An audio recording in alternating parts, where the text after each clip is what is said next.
Yes sir. मैं doctor Ravindra Gupta, senior physician, Gurgaon से बोल रहा हूँ।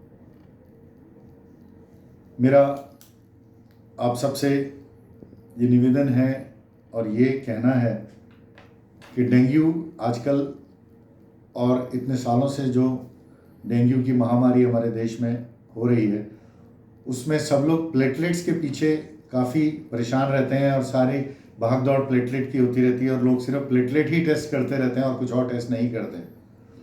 उनके लिए मैं कुछ चीज़ें बताना चाहता हूँ जो ध्यान से सुनिए और समझिए। प्लेटलेट्स डेंगू अकेला ही नहीं बल्कि किसी भी वायरल इन्फेक्शन में, इवन मलेरिया में भी, टाइफाइड में, सब में कम हो जाता है, किसी भी तरह के इन्फेक्शन में। दूसरा, प्लेटलेट अगर बीमारी का कारण होता, ध्यान से सुनिए और समझिए, प्लेटलेट अगर बीमारी का कारण होता, प्लेटलेट की वजह से पेट में दर्द, उल्टी, बुखार आ रहा होता, तो आज मेडिकल साइंस में सारे के सारे दुनिया के एक्सपर्ट्स प्लेटलेट चढ़ा के या प्लेटलेट ट्रांसफ्यूजन करके आपको ठीक कर सकने में सबसे पहल करते।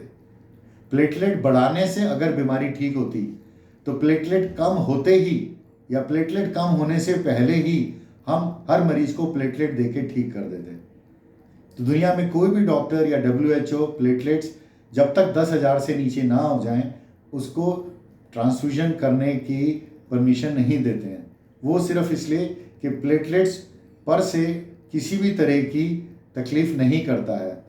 सिर्फ अगर प्लेटलेट ज़्यादा कम हो या 5,000 या 2,000 हो जाए तो संभावना रहती है कि कहीं से ब्लीडिंग हो जाए।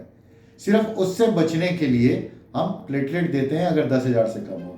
प्लेटलेट बढ़ाने से बीमारी ठीक होती तो दुनिया के हर मरीज को हम प्लेटलेट चढ़ा के ठीक कर देते। समझिए इस बात को। खाने पीने की चीज़ों से प्लेटलेट बढ़ता अगर, तो उससे पहले तो हम रेडीमेड प्लेटलेट देके मरीज को ठीक कर देते। खाने पीने की चीज़ें, चाहे वो बकरी का दूध हो, चाहे वो पपीते हो, या कोई भी चीज़ हो, या गिलोय हो, अगर इनमें प्राकृतिक रूप से प्लेटलेट होता तो बात अलग है। क्या उनमें प्राकृतिक रूप से प्लेटलेट होता है? नहीं। उसको बनने में अगर उसके अंदर कोई ऐसा तत्व है जो प्लेटलेट बनाएगा तो भी कुछ दिन लगेंगे। तैयार प्लेटलेट्स नहीं है उसमें। और डेंगू में प्लेटलेट्स कितने दिन काम होता है? डेंगू में प्लेटलेट 4-5 दिन तक सिर्फ कम रहता है मैक्सिमम। पहले 5 दिन डेंगू में बुखार होता है, ये पहली स्टेज होती है। 3 से 5 दिन के बाद बुखार पूरी तरह से ठीक हो जाता है। उसके बाद दूसरी स्टेज शुरू होती है जो भी 3 से 5 दिन रहती है। इसमें लिवर में असर होने की वजह से उल्टियां होती हैं और इसी समय में प्लेटलेट ज़्यादा कम होता है। और ये अगले 5 दिन तक मैक्सिमम कम होने के बाद वापस ठीक होना शुरू हो जाता है, जिसे हम रिकवरी स्टेज कहते हैं। और उसमें ना केवल वॉमिटिंग ठीक हो जाती है, लिवर ठीक हो जाता है, बल्कि प्लेटलेट्स भी वापस रिकवर करना शुरू कर देते हैं। और प्लेटलेट 10,000 से कम पे चढ़ाना है। प्लेटलेट देने से बीमारी ठीक नहीं होती। प्लेटलेट देने से बीमारी ठीक होती तो हम सबको प्लेटलेट चढ़ा के ठीक कर देते।